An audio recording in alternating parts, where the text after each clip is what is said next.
Are you sitting somewhere dark? This is not really a scary light, this is more... Hey everybody, it's been a long time since I've told a ghost story on here, but they've been so much requested lately that I'm carrying on with 3 stories at a time. There will be 3 videos, each with 3 true stories. These stories are true, and the ones I'm about to tell you all involve other people, so it's not just my imagination. Let's start with one about a poltergeist and finish with the scariest one. When I worked for a ghost tour company in the underground vaults of Edinburgh, considered one of the most haunted places in Scotland, one of my jobs was to be the person who jumped out and went boo at the end of each tour, and also to blow out the candles and lock up at the end of the night. The scariest vault was the one believed to contain an active and violent poltergeist. Now, a new vault was found behind that one, so my boss had knocked a hole in the stone wall and was building a door. As a result, it was unsafe for tour groups to enter because there was a big pile of stones on the ground in a pitch dark room. I would be waiting as the tours went on, dawdling around near the entrance to the vaults, and night after night I could hear the sounds of rocks falling, clattering, ricocheting from the room with the stones in, and I thought nothing of it because it was just background noise. One night I could hear it happening a lot. The tour was ending and the guide brought her group up to the entrance of this poltergeist vault. She was like talking about poltergeists when a child in the tour group put up his hand. She said, "Yes, what is it?" And the child said, "I think we should leave now." "Are you scared?" the guide asked him. "We should leave now," the child repeated.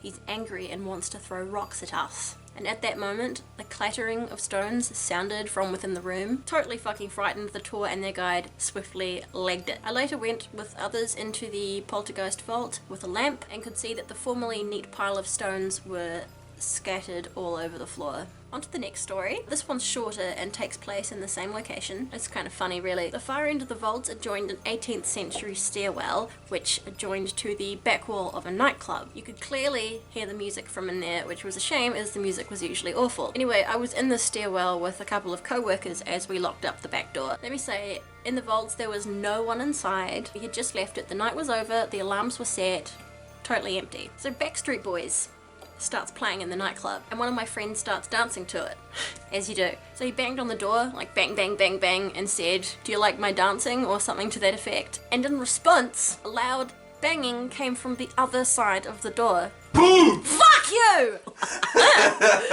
There's swearing and flailing, we just legged it down the stairs and outside. And now for the third story.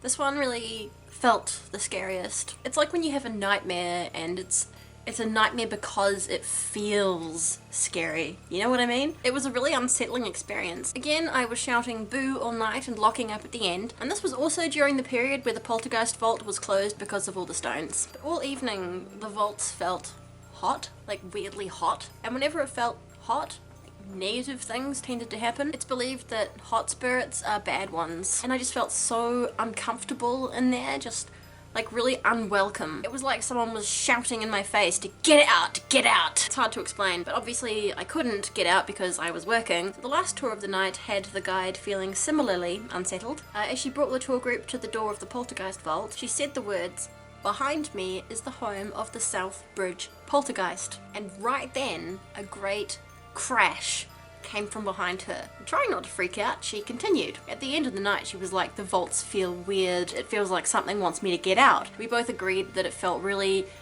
weirdly unwelcoming and evil in there. Like someone really didn't want us there. So together we ran around, blew out all the candles, and quickly closed the door and bolted it. And I just said, "I feel like we've pissed something off. I feel like we should apologize." So facing the door, I said, "I'm sorry." Okay? And when I said sorry, a huge, heavy bang came from the other side of the door that we had just bolted. Like someone bang with all their weight on the door. Well, that wraps things up for things that go bang. Next time, apparitions and shadows. If you have yet to do so, please subscribe to my lovely spooky channel. I make at least 2 videos every week. So as always, take care of yourselves and be nice to each other and stay spooky. And I'll see you next time. Bye!